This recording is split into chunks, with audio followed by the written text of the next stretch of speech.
So both me and MetLife are very vision focused and a lot like taking it slow and like doing the safe plays and like slowly grinding up a lead.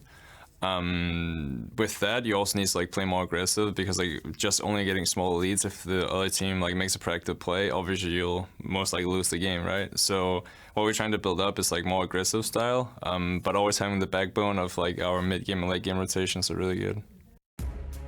Welcome back, everyone. Game 2 is just around the corner after a Game 1 victory by Goldcoin United in this finals series. Yeah, and the big thing to look at from that first game was the top lane matchup between Licorice and Solo. It was a skill versus skill matchup where you had two carries. Solo obviously coming out much better on the end of that one. He had a lot of help coming in from Santorin. And even though Licorice was trading back 1-for-1 in a lot of those situations, it was always Santorin who was dying. So at the end of it, Solo was alive, able to push in minion waves and kind of get a CS and XP advantage through that. Yeah, and Solo had been more of the dominant top laner, playing more of those carry-centric kinds of roles, whereas Licorice, the first time we've seen him play the Rumble, he played it outright. His teleports in were usually effective, and his equalizers were great in team fights, but that 1v1 matchup where Solo was able to get a huge lead was really a deficit for eUnited going into the later stages of the game. Yeah, definitely a big struggle, and I think you saw that it was hard to start matching the split push. They tried to force the team fight around mid because no one could really match Solo when he had TP advantage, so very difficult for eUnited to play from that position.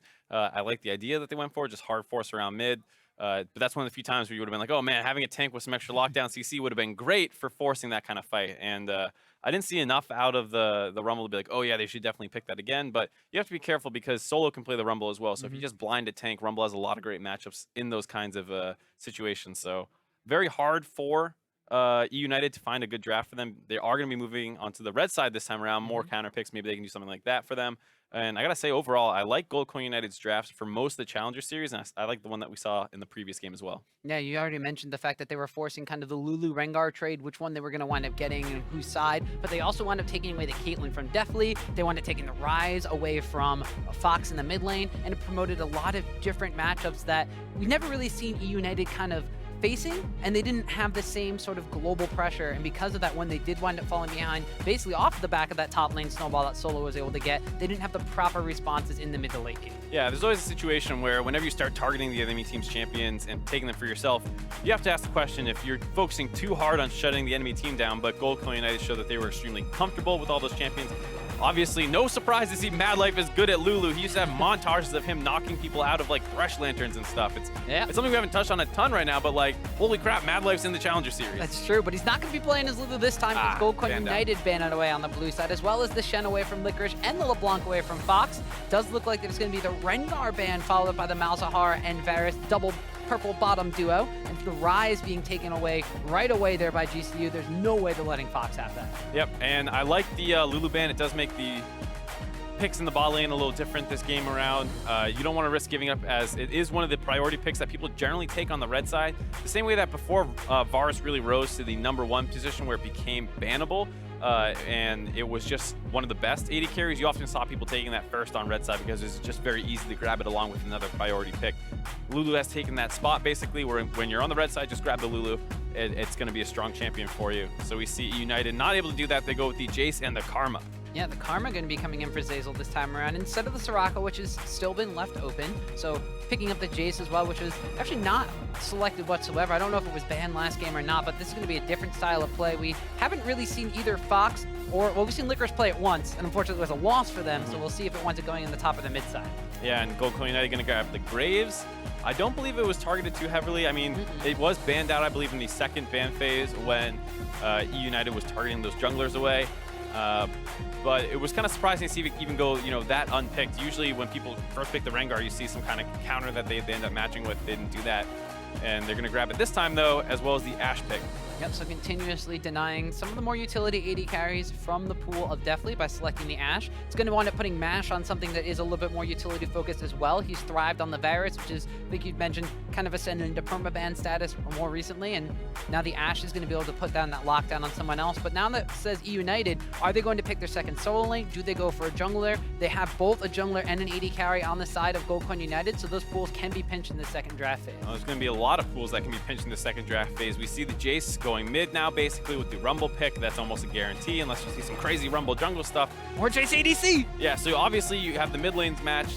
but you don't have 80 carries matched or top laners, so a lot of different things to ban out here. Supports can be targeted the way United going for those top laners. Looks like they got rid of the Camille, don't want to play that matchup again.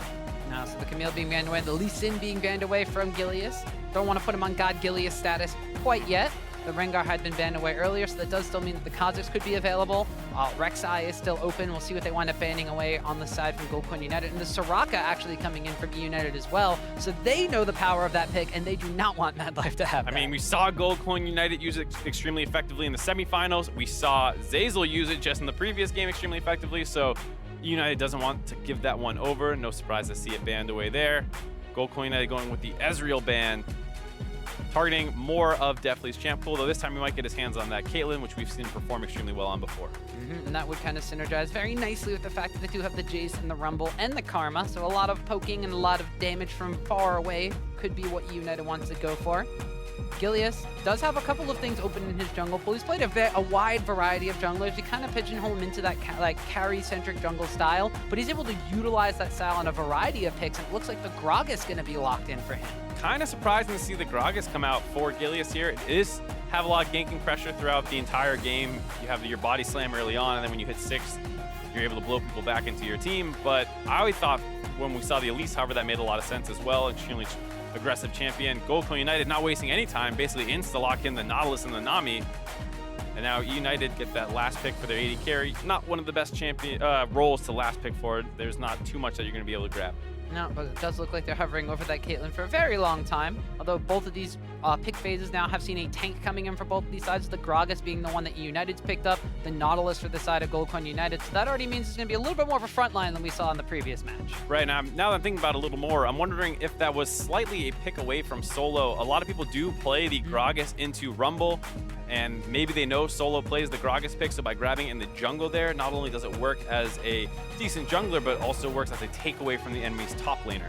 Yeah, so that means that these lineups for United, a little bit more magic damage coming out. We have the Gragas out of the jungle, we have the Rumble in the top lane, the Karma from the bottom lane. So early game focus going to be a little bit more magic damage dealing, but definitely has gotten that Caitlyn's one of those few 80 carries that he's actually undefeated on, 3-0. We'll see how they stack up in the bottom side of the map, because United's bottom lane was handling themselves extremely well in game number 1. Yeah, they were in a relatively tough matchup.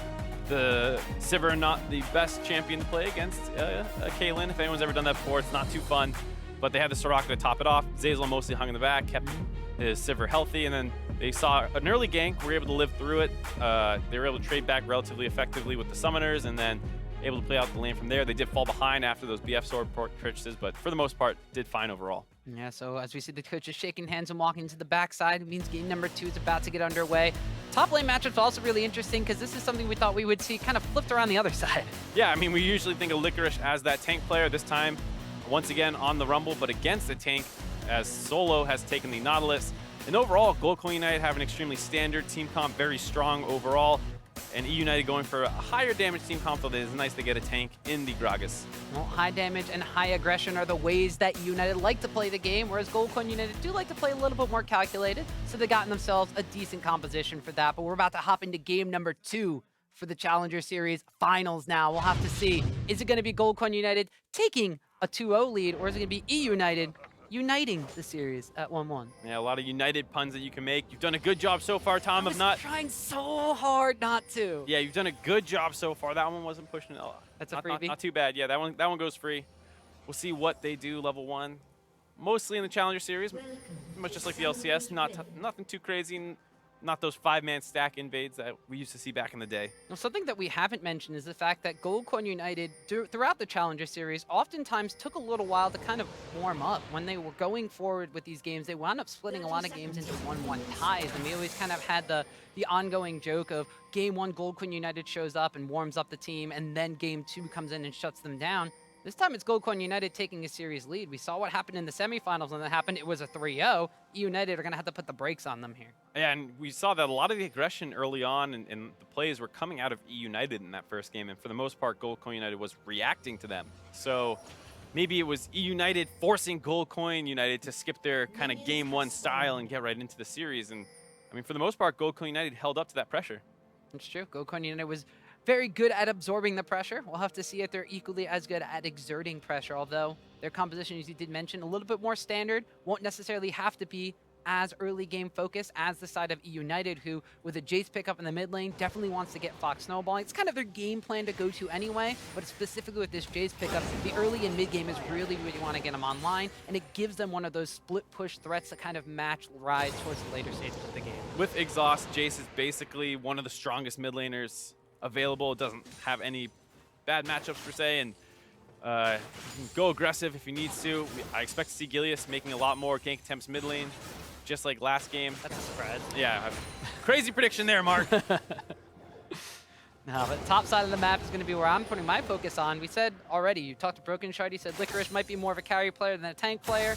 Carry versus carry matchup went in favor of Solo. It was a Camille matchup though, and Camille herself has been known to be a little bit of a strong pick in the top side of the map, but this time the tank is on the foot of Solo, and Licorice is on his carry champion of Rumble on the top side. We'll have to see what he does now that's in a bit of a more advantageous matchup for him. Might have been some kind of long con there out of eUnited. Oh yeah, he's a tank player. Look at all these tanks he's playing. Aha! He's a carry player. He's going to play Rumble every game in the finals. But game one, not the most convincing. It was well played for the most part, but there are a lot of situations where you think if he was on a tank, it would have suited the team better. Here we see Santorin going for a cheesy blue buff steal early on. He's going to take it. They wound up using the hawk shot from Mash as well to scout out the fact that Gilius was going over to his wolf camp first. So a little bit of a deviation in the path from Gilius. Normally he goes buff to one camp and then buff again. This time he stopped and picked up his raptors as well as the wolves. So getting a little bit lagging behind and Santorin capitalizing. Yeah, Phoenix continuing to put the pressure on the Fox. It's like we saw in game one. Yeah, same kind of thing. Phoenix, despite getting kind of forced on, is able to trade back very well. Gets a big health advantage again. And just to touch on Santorin's counter jungling a little bit, we saw a lot of this actually in the series in the semifinals. He was able to get a lot of leads playing around his strong solo laners who were able to get pressure in their lanes. But that opened Santorin up to get a lot of CS's, camp steals, excuse me. But here, they get the flash out of Mad Life, level 3. Gilius hovering around there. It feels like Gold Coin United's aware of this. They have a lot of wards down there. They definitely saw him coming, so they're going to hang back for now. Yeah, so the premature flash there from Madlight, just making sure he's kept safe. Did not want that root from Zeyzal's Karma landing, and now this time around, it's definitely playing the Caitlyn into an Ashe matchup, which is the worst thing in the world, but there's a sustained support versus a bit of a pokey and a shielding support. So this bottom lane matchup might be slightly in favor of the United bottom side, but we'll see if they're actually able to transition any of those advantages in the early game into something through the mid to late game, because they got first tower last time. It took a little bit of a push and pull back and forth with 4 or 5 people in the bottom lane, but eventually they got it. Yeah, and I mean, when we talk about what we've seen out definitely Caitlyn in the past, it was a lot of just constant shoving and chipping the turret down. They were able to get that early on. Here we see Licorice making a really early roam down on the Phoenix, trying to get a kill here. Fox takes to the skies and tries to knock Phoenix back, but it is going to wind up being an exhaust coming out from Phoenix. Fox with no mana to his name has to back away, but Licorice taking his bully lane elsewhere on the map. I like seeing that early roam out of the Rumble. He's trying to get something going for his team. Ends up just being an exhaust trade, not really getting his team a big advantage there, but nice to see that he is trying to spread that influence early on. We've seen top laners utilize that shove and then roam to mid lane advantage on picks like the Renekton when it starts snowballing ahead. Licorice himself trying to do something very similar on the Rumble in the top lane, but on the bottom side of the map, it's actually GCU, even though Nami was the one who burned her flash, getting up in face and aggressive against Deathly and Zeyzal. Really aggressive trading out of Gold Coin United. They know that they have the sustained advantage with the Nami pick there. Having a hard time matching the push that Zeyzal and Deathly have, but having no trouble matching the trades. So a lot of back and forth on that bottom side of the map, actually forcing Zeyzal to wind up going back a little bit early on, so Deathly will stay underneath his own tower. Meanwhile, on the top side, Licorice roams himself back up now that there's a fat wave of minions stacked up back against his tower. Takes a little bit of poke there from the Nautilus, but content to just CS himself back up. Gonna do a little bit of catch up there. Pushing the wave, Solo is stuck under his turret farming it, tries to get that row mid, bounces back to him, catches under his turret now. Even CS in the top lane after all of that. Only big CS advantage coming for Phoenix in the mid lane. Kind of what he's known for. Yeah, and that's been our featured matchup coming into this best-of-5 series. Phoenix himself, about 15 minutes in the game, averages 20 CS up. Last game was a little bit closer, but this one with the Rise, the wave clear coming in early on. might be a little bit more in his favor, although Fox picking up the Jace, like we mentioned before, a little bit more of an early game, a bit of a lane-centric pick. Both of them have kind of gone back at relatively similar timing. Some of the cool things about being able to start with a longsword on some of these mid and marksman pickups is the fact that your timing to go back and pick up that straighter Dirk exactly matches the tier from your mid lane counterpart. And sometimes you do see the Jaces also going with the tier in the mid lane. This time Fox electing not to do that. Not too much of a surprise given how aggressively eUnited like to play around that mid lane. You see some wards coming in from Zeyzal after that recall, after they were able to push in once again on Goldcoin United. Goldcoin United also getting the recall off, both bot laners with that BF sword now. Yeah, with the shove advantage from Fox in the mid lane. Doesn't need to tier as much if you could just take to the skies and get some of that mana back by going to melee form, though.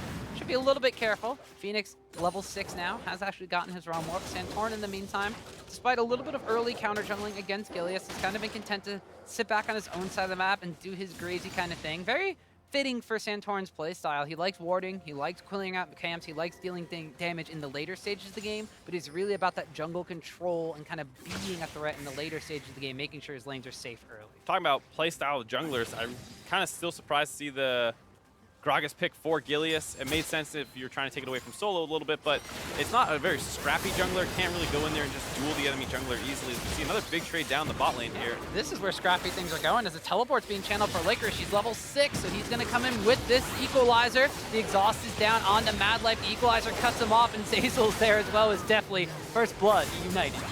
Nice teleport play there by Licorice, not matched by Solo. Had no idea it was coming in. Picks up the First Blood. Not a huge advantage, though it's nice to grab that one. Get onto Caitlyn, which is nice too. No longer the supports grabbing those First Bloods. And it's off the back of picking up a BF sword as well, so Caitlyn's going to have a decent amount of gold advantage over Mash off the back of that kill, and that's just another good teleport play coming out from Licorice. We said that he's really good with it on tanks, showing that, hey, he's playing the Rumble, he roamed down mid lane, he teleports down bot lane, he's everywhere. And I like the angle that he used for the Equalizer as well, realizing that it's much more important to stop Mad Life, getting over to the wall, maybe being able to flash out. I think his flash was up at that point, so not too much of a surprise to see there. Focus more on keeping him away from the wall, maybe getting that large, fat wall flash.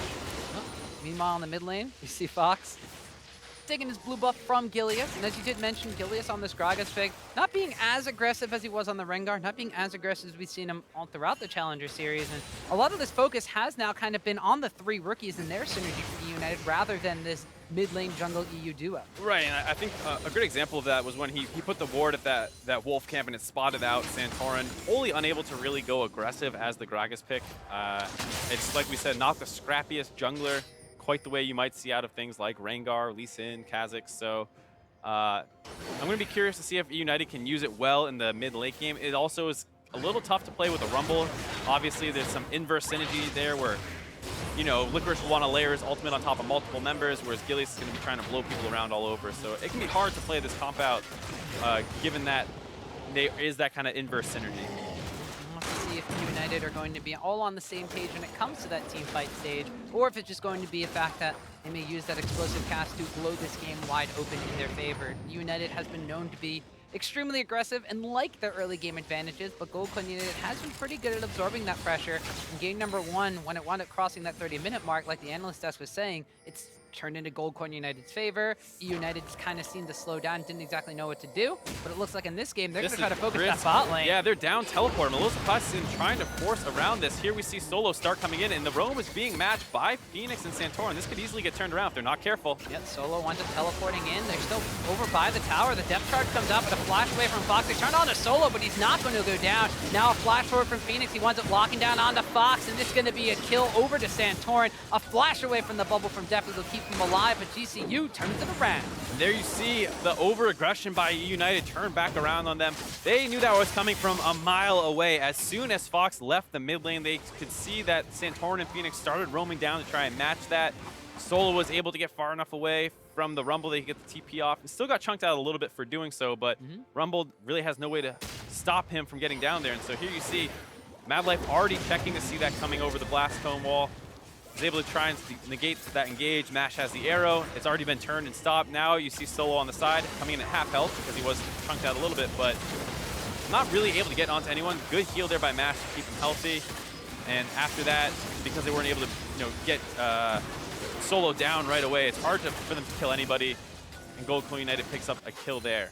Yeah, so eUnited trying to get things going for their mid and jungle duo, and unfortunately they wind up giving away a kill to the opposing mid and jungle duo who roam down to match them. So it's going to be slight gold advantages now for Gold Coin United. Just a couple hundred golds to be crossed about the 10-minute or so mark. Solo using that teleport down the bottom side means that now Licorice will have a teleport advantage in just a couple of seconds. There is a Mountain Drake available, and with that bottom lane shoving from the side of eUnited, we'll have to see if they try to change their focus from going for kills to going for objectives. Yeah, we'll have to see. I mean, what happens when you get this desync teleport is that you're going to see a lot of different opportunities for one team to make a big power play on the bot side of the map. So Licorice's teleport's going to be coming up in a second here. We'll have to see what they can do. And one thing I got to say is that I think the way Gold Coin United plays around teleport is a lot more impressive to me. When they were at TP disadvantage early last game, they aggressively attacked the champion with the teleport in the top lane, which was the Rumble. They were able to punish him for being up there. This time around, eUnited, despite being down teleport advantage, still tries to make the roam play down to the bot side when you could say maybe they can make it around the top lane and stop the action from being on the far side of the map where they don't have the global. Here, Mash shooting out a Ashe arrow being like, hey, don't take my turret this wave. Wait one more. Yeah, try saying that 5 times fast. Mash shoots the Ashe arrow. Mash shoots the Ashe arrow. Mash shoots. That's easy. I'm not even going to bother doing it 5 times. Twice. I got through it twice well enough. I felt like I was going to get it. But with that ultimate down, that does mean that eUnited are going to be able to take the first tower of the game. So still sticking to their game plan of getting definitely some gold. It looks like he may actually be feeding Mad Life a kill over as well. Tidal Wave comes out. Ooh, the Piltover Peacemaker does not land, but Gilius is able to secure the kill. Nice move there by Gilius. Mad Life had thought that they were going to back away more after they grabbed that turret. He wants to walk forward for a little bit more vision, but gets scouted out and killed. Here, Santorin on the top side trying to punish that by stealing away the red buff, bumped into Licorice. He's going to try and turn back around on Santorin here. Oh, he's overheated. A flash forward for Santorin, and Licorice goes down.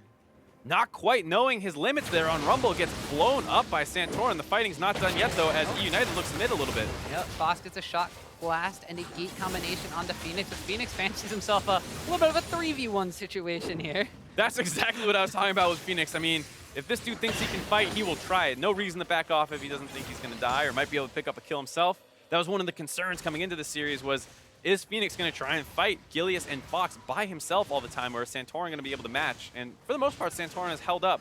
And Phoenix and Santorin have shown that they have the same strong jungle mid synergy that Gilius and Fox have. Santorin's also shown that he has strong synergy all across the map as he wound up going topside and picking up a kill, gets solo a tower. It is going to be eUnited, though, knowing that Santorin was still away in that top lane, thinking they can take an uncontested Mountain Drake, and they will. And eUnited probably a little bit ahead in terms of game circumstance, grabbing that one. There is the concern that, you know, you need to be able to use the Mountain Dragon. As powerful as 10% true damage to objectives is, if you're not hitting turrets or barons or dragons and you're playing from behind, it is one of the most useless dragons in the game, actually. So eUnited are going to have to keep the pressure up, but they have the tools to do so. You see them putting Jace potentially in the long lane bottom now. We talk about how much they love setting up these 1-3-1s. Jace is a champion that's great at it. Yep, and the tools they have sent to the mid lane are that Karma and Caitlyn duo. So Caitlyn, of course, being known for a very strong champion at taking those outer ring of tier 1 towers. Definitely has picked up the Zeal in addition to pieces for his Infinity Edge. There's a decent spike of attack damage for himself. It will really be a question of how are they going to be able to break the inner towers, because Caitlyn, of course, does have that little bit of a mid-game plateau, and that syncs up where United usually utilize that advantage around the 20-minute, 25-minute mark when it starts to fall off. The nice thing about Caitlyn in this meta is the fact that you do end up a lot of the time just sitting out mid lane and dealing a lot of wave clear duties while other members go run around the map and make things happen. I mean, she usually is that champion in the mid game where you try and avoid fights with her. Hopefully you take the first turret down, and previously you would put her in the top lane to start pushing down extra turrets. Now you just camp out more in the mid lane, but eUnited and definitely extremely strong on that pick. They've, like you said, haven't lost on the Caitlyn yet.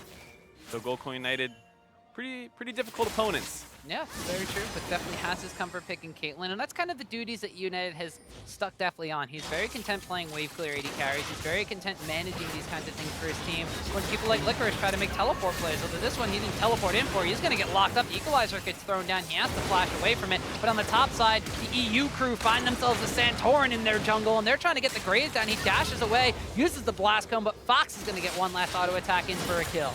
Almost gets away there. A slight miscalculation of damage by eUnited, but they are able to finish him off. Santorin was roaming down, trying to get involved in that fight that was breaking out, and the bot jungle gets cut off by the mid jungle of eUnited. And now with that man advantage. They're grouped up trying to siege down this turret. Yep, they got a Caitlyn, they got a Jace with a blue buff, and they got a Gragas who might not have his ultimate. They can just stand in front of some of these skill shots headed their way and see if eUnited are going to continue to land the poke damage down on the Mash. They do have a Nami nice for bounce. sustain. Yeah, but Mad Life actually very low on mana. They wind up hooking in on Deathly, but he's going to wind up keeping himself safe. Looks like that eUnited just can't quite complete with the Rise and the Ash wave clear, and they back away. Phoenix had a pretty good job there actually bouncing his spell damage onto the other champions of eUnited while also kind of dealing with the wave clear. Pretty nice to see that out of Phoenix. Help defend that base. And at the same time, Licorice was down the bot lane pushing in waves. So we'll take another look at that. Santorin getting caught out here. They saw him coming. You see the aggressive flash in by Gilius. And then it's too hard for Santorin to get away, though they have to burn a lot of resources to pull this one off. And they are finally able to get the seal the deal on the kill onto Santorin. Although they aren't really able to capitalize on much, Goldcoin United, despite losing their jungler in that situation, they wind up burning summoners on the bottom side as well because Licorice got caught out, and they defend the push 4v5. Goldcoin United got to be pretty happy with how that one turns out, given the fact that they get their jungler picked, don't lose any objectives off of it. eUnited now continuing that 1-3-1. Jace up in the top side, Licorice down the bot lane. Not going to face check the Nautilus, though he's not the most scary champion to bump into. A little bit. He's got... Depends if there's other people around him. The Nautilus isn't the scary part all the time. Nautilus is not who's always nearby. He's the quintessential CC bot of League of Legends, but he has a Santorin and a Phoenix kind of slowly creeping up the bottom side there. It looks like GCU now going to set their sights on this bottom lane outer tower from the side of eUnited. The dual lane from eUnited still continuing into this mid lane setup, and as you mentioned, the 1-3-1 from eUnited looks to be the way they want to go about things, but GCU are just going to counteract that with a 0-2-3. 0-2-3. That's not really a thing for any extended period of time. There you see Licorice intelligently just ulting the wave. Felt like there was a lot of pressure up there. They don't see anyone on the top side with the minions going to the turret, so you suspect that they are down on the bot side trying to make a play. He clears the wave, plays it safe, and this buys Fox enough time to push down the top lane turret here. Going to be able to grab the second outer for eUnited. eUnited jumping ahead 2 towers to 1 in this game. That means that their gold advantage jumps up to about 1,500 gold. 3 kills to 2 as now we're approaching about that 20-minute mark, and eUnited, they were in a gold lead at 20 minutes in the last game, although it wasn't necessarily a large amount. Goldcoin United were able to kind of take that fight towards the mid lane area of the map. They wound up turning the gold lead back on its head. It was very difficult at eUnited to try to wrestle that one back from their control. So now, and the onus is on eUnited. If you have this gold lead at 20 minutes, you have the pressure pushing on the different sides of the map with your 1-3-1. How do you utilize it? And getting definitely caught out with an Ash Arrow is not the way to do so. It has to burn multiple summoner spells to get out. Yeah, really unfortunate timing there. The Mountain Dragon's coming up in 45 seconds. Your AD carry just lost his flash. He's chunked out, needs to get a reset off, otherwise they're going to have to concede this one. We'll see how eUnited plays that from here, but you don't want your Caitlyn sticking around when you have a dragon spawning in 30 seconds. No, I said multiple, but it was actually just the flash that got used. Definitely staying a little bit more healthy because of the shields coming in from Zeyzal. So it has to feel available. Does not have the flash, and now it is Goldcoin United pushing aggressively. They've already gotten a little bit of a push on that bottom side when they had 3 members before, and it looks like Phoenix might be trending down towards that side. They want to keep this mid lane pressure up as well. So as you mentioned, when that Mountain Drake comes up in about 10 more seconds, they can just rotate over and try to take it. Here we see now Goldcoin United starting to dip into that river. They have some pinks down, hoping to find a member face checking. Not going to be able to do that. Both teams throwing wards over, and so begins the dragon dance. United last game were able to capitalize on a dragon fight that GCU thought that they could take the dragon and then turn around and fight. Though it looks like this time around they're going to be a little bit wiser to the wear, and they do wind up backing away after just throwing down some Scuttle Crab and taking control of the area. Both these teams being extremely content to just kind of push and pull back and forth in the middle side of the map. United being a little bit more reserved than their earlier game. Yeah, much more reserved. I wouldn't say they've gotten gun shy necessarily, but I don't think that they're on their comfort champions to make a lot of plays. Like I said, Gilius, his Grogs has been fine, but I don't think he's quite as comfortable on. Oh, though we see the big flash body slam. It ends up locking up 3 members, burns the flash from Mash. The Equalizer gets thrown down as well. United looking to try to take the fight before they start up the dragon. They burn some Summoner Souls, but burn some key ultimates, and the Enchanter Crystal Arrow lands on Zeyzal. The CC chain follows with the Tidal Wave, and without an Equalizer, this fight is all but equal. Goldcoin United pushing forward. They get Deathly, they get Gilius, they get the fight. They're able to grab a 3-for-0, turn onto the dragon. United not wanting to give this one away totally free, but there's not much they can do about it. A really nice dredge line there by Solo to snipe out Zeyzal from the back line. You don't always necessarily want to focus down the support. early on in fights, but if you're able to hook them out just like that, blow them up for free, and then turn on the rest of the team, pretty good fight there for Gold Coin United. It was pretty much just a one-way ticket into the middle of the team there for Solo, and off the back of that, the Mountain Dragon fresh in their pockets. It's going to be a mid lane tower going down for Gold Coin United. Yeah, able to use that Mountain Dragon right away. Yeah. Burn down that mid lane turret, evening up the turrets overall, but also grabbing a gold lead off the back of that team fight. Well, as you mentioned, eUnited coming into the 20-minute mark, they're going to be looking for a fight like this, looking to solidify the gold advantage, but it's Gold Coin United turning it around once all those ultimates are used with eUnited. Yeah, I think Gold Coin United are one of the best teams we've seen in Challenger in terms of tracking advantages. They know that the ults are down for the jungle and top lane on the side of eUnited, which makes it extremely hard for them to actually win a fight here. So they just turn right on to eUnited and force again. They have the Ash Arrow to start things off, as well as the CC bot, like you're saying, and Nautilus makes these team fights pretty easy if the damage threat is not there from the champion like a Rumble, because normally you're pretty scared to run just face long into a Rumble. Yeah, so that's going to be Gold Coin United now wrestling control of the game from eUnited. 5 kills to 3. Slight gold advantage, not a lot, just a couple hundred. Gold Coin United themselves, although their gold advantages around the 20-minute mark aren't as advantageous as eUnited when they wind up getting their snowball going. They're no slouches themselves, an 83% win rate, and that doesn't even count last game. How much would it bump it up, Tom? Do me some quick math on broadcast. That is ill-advised, Mark. Instead, I'd rather talk about the fact that now with eUnited, a bit on the back foot. You said before they were a little bit more reserved in their play this game. It may have come off the back that they're playing a little out of their comfort zone on some of their specific pickups, but after losing a fight like that they initiated, they are definitely playing a little gun shy. Yeah, I mean, a big problem here is that they don't have a ton of CC, so even though you see that nice aggressive flash body slam by Gilius using his ultimate right after, I mean, they don't have anyone else to hold anyone in place, so the members of Gold Coin United can just flash away. And so if their flashes are available, it's hard for eUnited to really get a strong force team fight like that.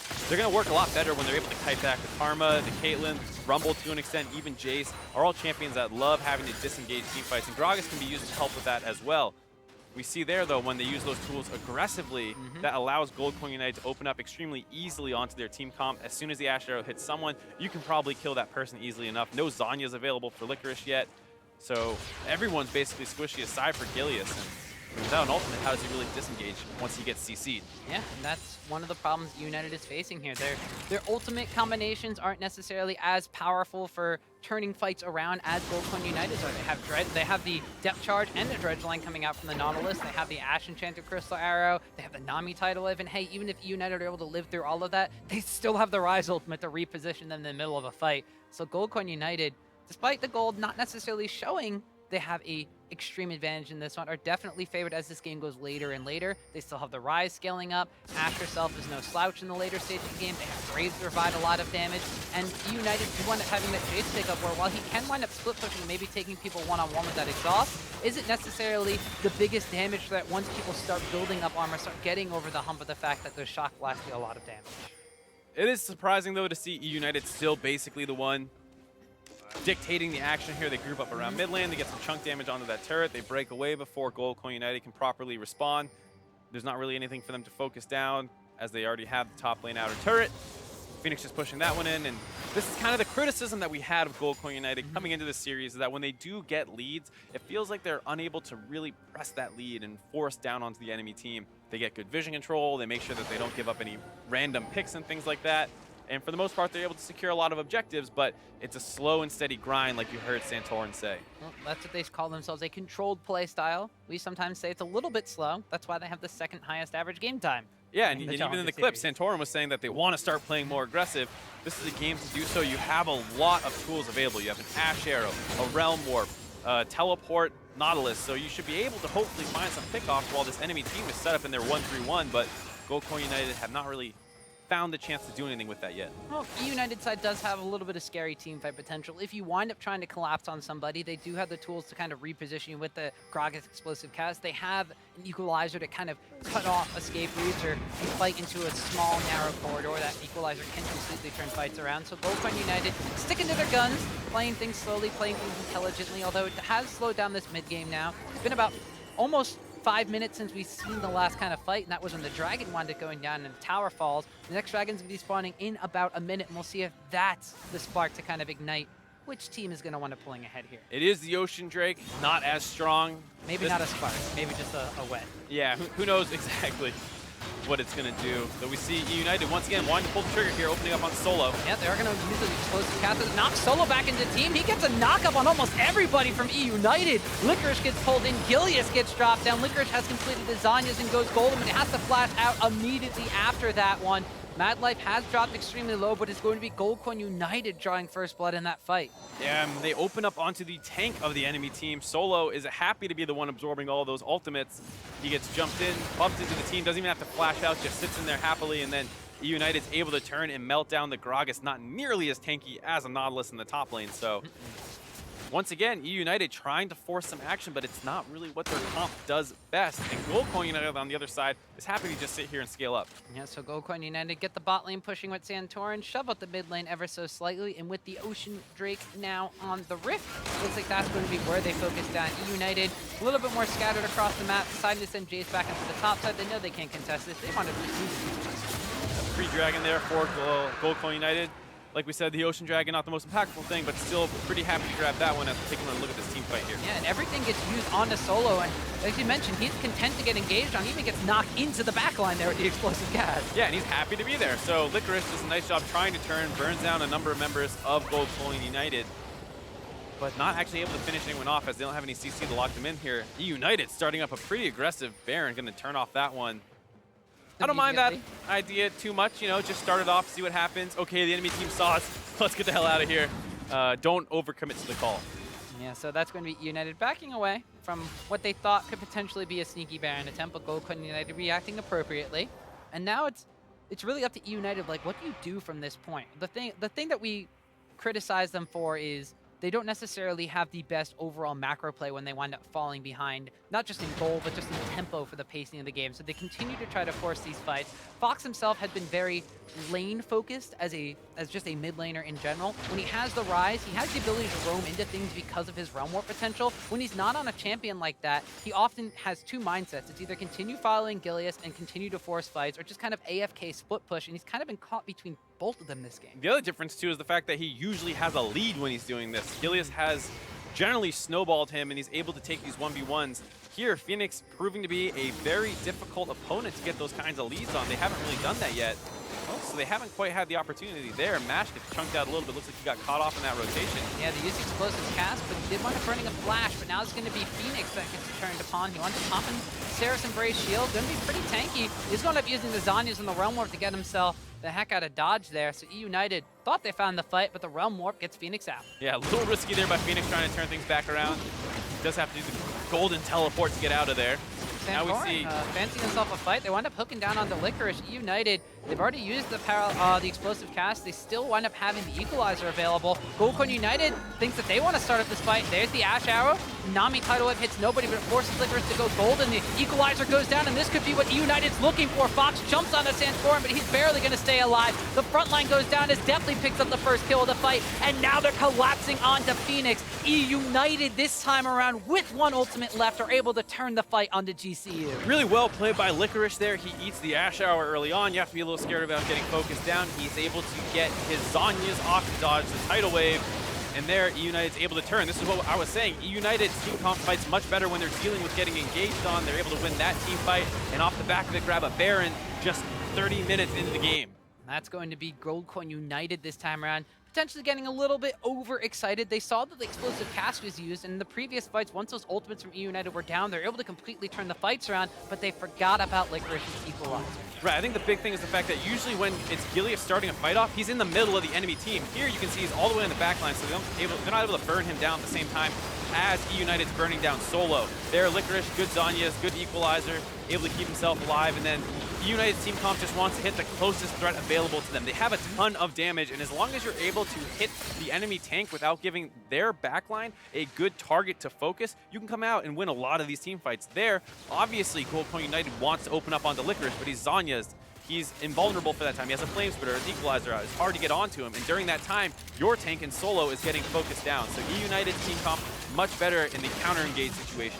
This time it's eUnited being able to utilize their composition the way that they intended to do so. With the Baron buff available now, Gilius getting super aggressive, tries to flash an explosive cast onto Mash, but instead he's going to get locked up. He will still be a very tanky Gragas though, and basically just winds up zoning away Goldcoin United from 2 towers falling in the mid. And not the worst engage there overall.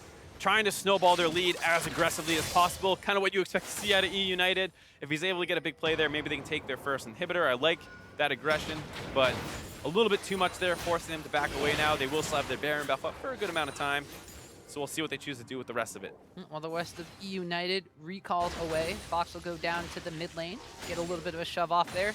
Licorice going to wind up going to the top side, has his teleport available, as does his lane counterpart in solo. So we could see eUnited maybe opting to go in for more of a 1-3-1 kind of split push situation while the Baron buff is still on for about another minute and a half. But they have actually, they've kind of seemed to figure out over the course of the game where their composition thrives, how aggressive they can actually get. Gilius still being a little bit over-aggressive, but the rest of this team now is kind of realizing when to utilize their ultimates, when to combo them together. And now it's Goldcoin United. It's up to them. They've been able to adapt when the fights start on them. But what are they going to do when they're the ones that have to start fighting? We'll have to see. I'm not entirely convinced eUnited has figured out exactly how they want to play team fights yet. That all started because Gilius was attempting to pick off Ashe at the top side. That's true. And then Goldcoin United says, they don't have their Grog Assault. Let's try and start a fight. And United's able to win that one. Be very curious to see if they've actually learned their lesson with this Dragon coming up in the next 45 seconds. That's probably where you expect the next big action to take place. eUnited just grabbing control of the top side jungle there, getting a blue buff on to Rumble. No mana system.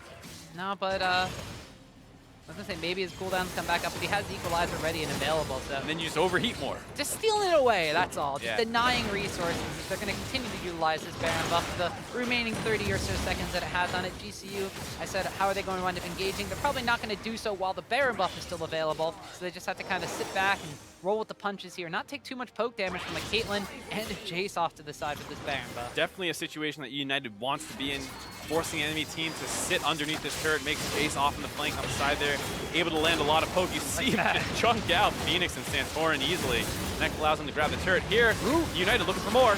Gilius goes in, Solo's going to get locked up on the side, the Redemption coming out, the bubble and the Tidal Wave land on multiple members, but that's still them holding on to the equalizer. A blue side Redemption will come down as that winds up healing up the side of Goldcoin United, and with the Baron buff timing out from United, it looks like they're just going to back away after that fight. Pretty successful Baron buff usage overall, though. The gold lead has swung up to about 4,000 in their advantage now. Obviously, a lot of that coming from just grabbing the Baron itself, as well as the kills from that team fight. But grabbing 2 turrets with that and being able to push in Goldcoin United, stop their aggression, grab some blue buff, grab control back of this game now, and reset, trying to get this next Mountain Dragon. Yep, well, if I had to utilize my stats guy powers for the good of casting Challenger Finals, I would have to say that was an above average Baron power play. They got 3 towers, they went to picking up a kill off the back of that one, and they've gotten a lot of more farm funnel onto their main carries. The Jace now over 300 CS. Caitlyn herself has gone back to the Phantom Dancer on top of the additional seal item from the Runon's Hurricane. So she's now past that kind of mid-game plateau and has gotten to the point where Caitlyn's basically going to be a huge threat in these pushes. A little surprised to see Goldcoin United just give that one away. It is a little difficult to try and force into the side of eUnited. They don't have a ton of deep vision in. But still, it's a Mountain Dragon. It's very strong. And with a high damage team comp like eUnited has, you have to be worried about how easily they're able to take Barons now that they have double Mountain Dragon. It becomes a huge problem when you have a Rumble, a Caitlyn, and a Jace destroying Baron's health bar. Yeah, and of course that Baron buff was super successful for them just previously. It allowed them to actually split push. Oh man, my stats guy powers were wrong. That's like a slightly below average Baron power play. I was going to guess. I was going to challenge you on that. Be like, what is an average power play compared to what you think they got there? The average Baron power play is like 3,000 to 3,500. This is a little bit under that one, so underwhelming, but the big swing of tempo is really what kind of threw me off in this one. Dude, Now we see the Ashe ultimate trying to engage, the Rise teleport from behind. They're both going to miss on Licorice, but the rest of United is actually very far away from their top laner, but it looks like that after those 2 ultimates were burned, Goldcoin United not going to follow. Normally you have to be a little scared about, whiffing that many ultimates there, but because the rest of United was recalled back in their base, no punish available for them, not able to push down the other side of the map, not able to turn and re-engage a fight. not in a position to do much about that one. A good look by Goldcoin United, but it goes wide. Well, that means that those ultimates are on cooldown for a little bit. eUnited, see if they stay disciplined and if they want to save their ultimates for a counter engagement, or if they try to force something knowing that some of those ultimates will be on cooldown for a little bit longer, though. It's an Ashe with an Essence Reaver, so that Ashe arrow will be back up relatively soon. And Ryze himself has a little bit of cooldown reduction in his build, but now it looks like they might try to catch on the Solo. They are going to wind up utilizing these ultimates here. The Equalizer winds up going down. Solo going to dodge out from that body slam, and he will be able to get away, and that's a very key ultimate from eUnited use. Right, I gotta say, I don't really like seeing the Rumble Equalizer go down there. Take the chunk damage for free, and then use that to pressure the turret more aggressively. Seeing that they use the Rumble Equalizer, they're going to back away here. It's very easy for Soul to get healed up, of course, with the Nami there. But I would have liked to see them play that one a little bit more conservatively on the side of eUnited. And one of the things we have to talk about, though, is the fact that with that gold lead going back in their favor and having a stronger 1-3-1 comp in a sense, I think you see that it's very advantageous to be playing from ahead for their team comp. And obviously, just as eUnited as a team being the aggressive team, likes to play from ahead, but having the Rumble actually able to do a lot of damage to the Nautilus and get him low and force him under his turret, that's huge for how they want to play this game out. As you can see from the go totals there, the Rumble and the Caitlyn are the big winners when it comes to these gold differences between these two teams, being pretty much the majority of the gold difference in and of themselves, about 4,000 from the Caitlyn over the Ashe, and then another 1 or so thousand coming out from the side of Licorice's Rumble. So two prime damage dealers are the ones that are ahead on eUnited's side. That's why it's so crucial to utilize that Rumble Equalizer for the turnaround. That's how they've been coming back in this game. That's what secured them the fight that led to that bang. You see Mash taken down to a half health just off the Equalizer, or the Shock Blast. Fox trying to finish him off, does get the kill. Oh, so now that Mash is down, this fight could get turned around on its head. Phoenix is going to use the Realm Warp to get his team out of there. The Equalizer was used, Explosive Cask is used, so that's eUnited picking up a crucial kill on the opposing marksman. Fox stepping up to show that Phoenix is not the only good mid laner in this series. Basically wins that team fight on his own. Able to get Mashmi extremely low. Ilias goes to try and start the fight off. Causes enough disruption that Fox can go in aggressively and finish off Mashmi. And this results in their second Baron buff. Yeah, those double Mountain Dragons ripping through Baron's health bar. That's why the feature matchup was in the mid lane, Mark. Both of these guys are pivotal players for their team, and as Fox lands these Shock Blasts, this is why. Yeah, you see it's hard to win a team fight when your AD carry is already starting at half health. Ilias goes to the aggressive flash body slam, and while he doesn't necessarily insect anyone in the team, it does split up the fight enough that it's very disjointed, and you're not just fighting front to back against a team that has a tank. You're able to go off onto the side, kill the AD carry. You're able to win the fight at basically full health. A parting Shock Blast there deters any potential Baron steal attempt out of Goldcoin United. Now eUnited with their second Baron buff of the game, 38 minutes in, trying to hopefully get into the inhibitor line this time around. The teleports are available on both top laners. Equalizer not yet available for Licorice, although he will be pushing down on that top side. Fox's Jace decides that he's going to go set up shop on the bottom side of the map. That means that the 3 remaining members of eUnited, name of the composition, 1-3-1, setting up in the mid lane to threaten this inhibitor tower, as though now the top lane being pushed in. Looks like that Licorice maybe want to grouping up with his team here. Has his ultimate back available. United need to be a little careful here with their 1-3-1. The Jace doesn't have that much pressure yet. Don't want to expose yourself to an engage out of the Ryze Ashe Nautilus combination. So good play there, playing it a little safer, waiting for Fox to get in range to take down this last inner turret on the side of Goldcoin United. Yeah, I like the idea to send Jace to go down where the tower is actually still alive, then send the Rumble to continuously shove waves into that top side inhibitor tower. Now with Licorice and Fox on the bottom side and the rest of eUnited united in the mid lane. My second one. Looks like they're just going to try to pressure down on all different fronts here. Goldcoin United, though, a little bit hard-pressed to figure out where they want to respond with this one. Solo already taking a little bit of damage in the front line. He's a tanky Nautilus, but this is now a 2-1-2 Jace with huge amounts of armor penetration and basically a full item Caitlyn just wailing away on. Yeah, I think the big problem is the full item Caitlyn. You see how much damage she's able to do to a turret when she gets just a little bit of time with it. You also see how annoying those traps are. Gilius throws his ultimate out there, zoning away. Solo! Getting roasted in the front line. The ultimate comes in from Ashe, but the Equalizer's in the backside. The Redemption will keep Solo alive, but Licorice flashes forward and goes golden to take him down. Now with the tank away, eUnited will push away. That's going to be a mid lane inhibitor going over to EUN. Are they done yet? They're going to keep trying to push down onto these Nexus turrets. A 4v5 and no tank available for Goldcoin United. Can they stop this? Well, they've already gotten one Nexus tower, Mark, and this could to be very dangerous. Goldcoin United had low health bars with their summoner platforms right there so they can heal up. They still have a decent amount of wave clear. Phoenix and Santorin can match up pretty well to do that. Here's the minion wave. Extra wave of minions, though. It looks like United. Are they going to focus down on the tower? Licorice on the flip side tries to get down a little low, but a good body slam in from Gilius locks up all the damage dealers from Goldcoin United. And with that, it's going to be the opening for eUnited to push in. They've taken down MASH, they've taken down Phoenix, and now they're going after the Nexus. Game number 2, going to eUnited. Gilius showing that he can perform on the Gragas, had a number of big flash body slams. In that last situation there, able to stun up a number of members of Goldcoin United and make it easy for the rest of his team to follow up, finishing off a couple kills before taking down the Nexus. Well, that last fight may have been relatively easy for eUnited to execute on once they split things up, but it was definitely a hard-pressed mid-game.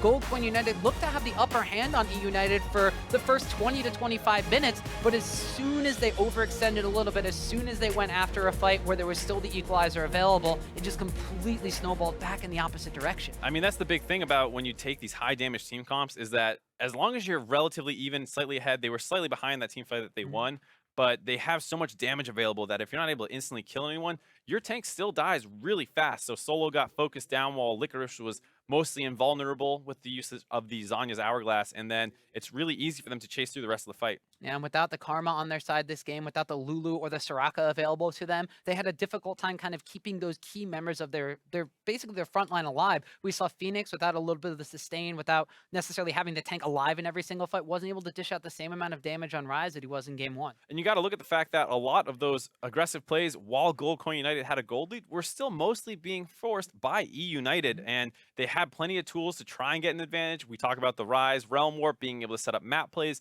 the Ash Arrow, you have the Nautilus tank. There's a lot of places that you can potentially look to try and pick a fight, but they really didn't do it until that one around the mid lane. Yeah, and that's actually a very key difference from game 1 to game 2 is even though eUnited was slightly behind in the mid game this game, it wasn't like it didn't feel that way. They still had tempo in their advantage. They were still trying to force fights, but they're doing it slightly more intelligently. Gilius did have a couple of overextensions on the Gragas, but once they utilized those ultimates and layered them together differently, they were able to slowly come out ahead. I think Santorin even said it best in the pregame shot that we had, was that he said, even if we keep getting micro advantages, if the other team's playing aggressive and turns one big play, all those micro advantages are wiped away. So you need to actually make your own aggressive big plays here. Goldcoin United not able to find one, and then eUnited's able to turn it back and kind of blow the game open. Yeah, well, Santorin, maybe he's making predictions against his own team. Yeah, easy.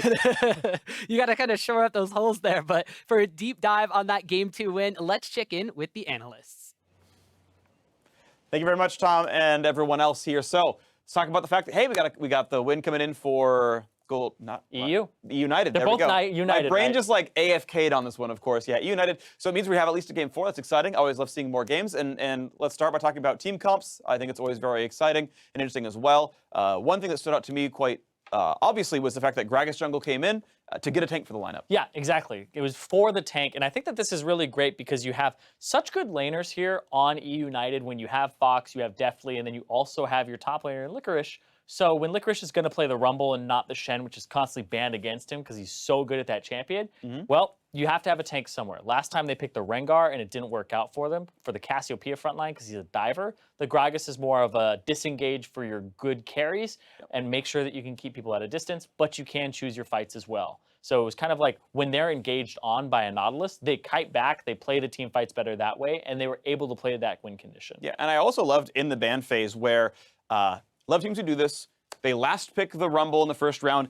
With like 2 seconds down, they immediately ban off the Camille. Thank you to Broken Shard for a good pick ban. I thought that was actually very smart. They clearly want to put Licorice on this Rumble. The Rumble is doing work, and they learned from the previous game saying, look, we'll desync the roles. We'll take a jungle ban. That's fine. Don't care about that at all. Let's, Gilius will be serviceable. Let's make sure the matchup is good, and it was. And I love when teams do that. I want to give props to eUnited. I think Broken Shard deserving some credit for this one as well. That set up the team for success. And it was really, really good to see that their team fighting comp worked. Yeah, and then when you get to the second ban phase, it's like Lee Sin gets banned away, and then Ezreal, which definitely is very good at Ezreal, but he's also really good at Caitlyn. So these are two champions that you have to ban both of them against him. Sure. Or you have to ban Lee Sin, and then if you're banning tanks, you just ban the other tank as well with Gragas. But nobody's really banning Gragas right now. So that's something where it's like we can look at that retroactively and retrospectively and be like, yeah, they should have. But That's what's funny as well is we're seeing a lot of tank tops because there's not a lot of popular tank junglers. There's roughly one popular tank jungler, and that's Gragas. Well, guess what? Comps often need tanks.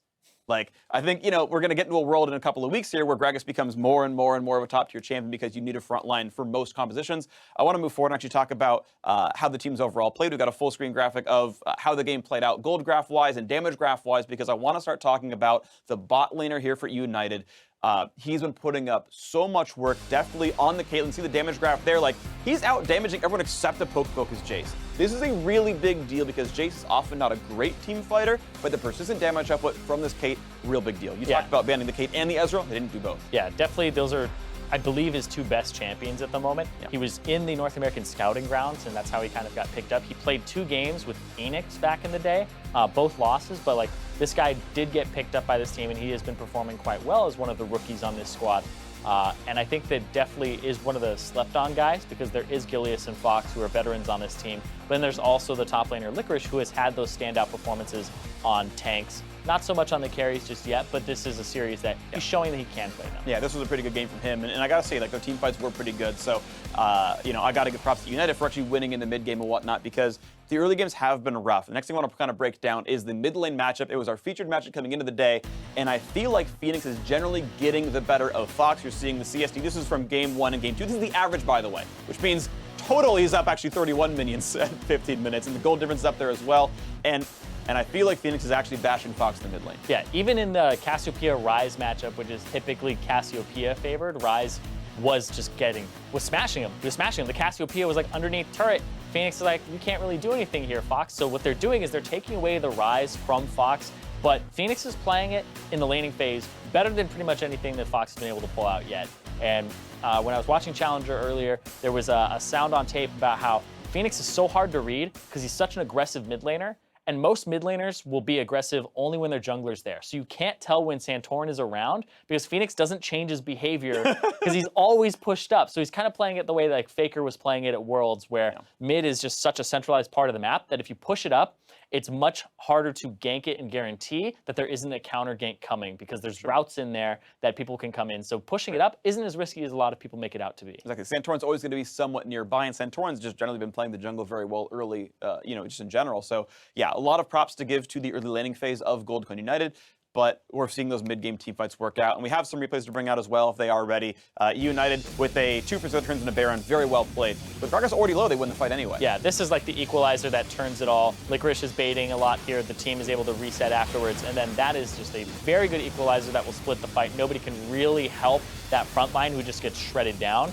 And when we're talking about having a frontliner there, Gilius is able to disengage the back, and then he's also able to get everybody to focus on that tank and take him down. And then it just becomes a team fight where you run over the rest of them when the tank line is gone. And that's so crucial as well because I thought Fox was playing the poke really well. He was landing these shock blasts onto the back line. And if you land a shock blast and get an Ashe to like 2/3 HP, you drop an equalizer on top of that, you will die if you don't kite off the equalizer. Like, it's enough damage where it's just going to add up to you being dead. And I like how they don't really stand next to each other at all. They fan out so that the frontliner cannot soak shock blasts at the same time that he is keeping the backliner of Deathly down on the Caitlyn or trying to get through the Gragas or even just trying to get to the Rumble. So he played the Jace quite well, Fox did. But I do want to see this team be able to, get one of these teams at least to get an early lead and keep an early lead because we've seen it kind of go back and forth. Right, you heard what Tom was talking about on the cast, where he's like, yeah, it was United who had gotten the deficit in the 18-minute mark, and then still played like they were winning, still setting the pace, and that's true. Like, I actually out loud said GG when there was the like 3-for-0 at Drake Pit where where GoldCoin United wins the fight. Because I'm like, well, they're already better late game shot callers. Like, you win a team fight, you get a Drake, it's just over. And again, props to United for turning that one around. So again, a very fun game to watch, a close match here. Of course, it's 1-1, and game 3 is just around the corner. So don't go anywhere. We'll be back with more North American Challengers Finals. The casters were excited to see Ram. That must be a first for him. Yeah, I forgot Ram can hear us. I was just flaming. No, I actually Dazel, you're meant to get into their heads, not mine. Oh, okay. You're right. The exhaust is down onto Mad Life. The equalizer cuts him off, and Zazel's there as well as Deathly. First blood, United. Karma. I got big knockup. Shoot below Caitlyn. Caitlyn, no flash. Go, Caitlyn! Okay, nice. Wait, can we go Baron? No. Hey, calm down. They've taken down Mash, they've taken down Phoenix, and now they're going after the Nexus. Game number 2, going to eUnited.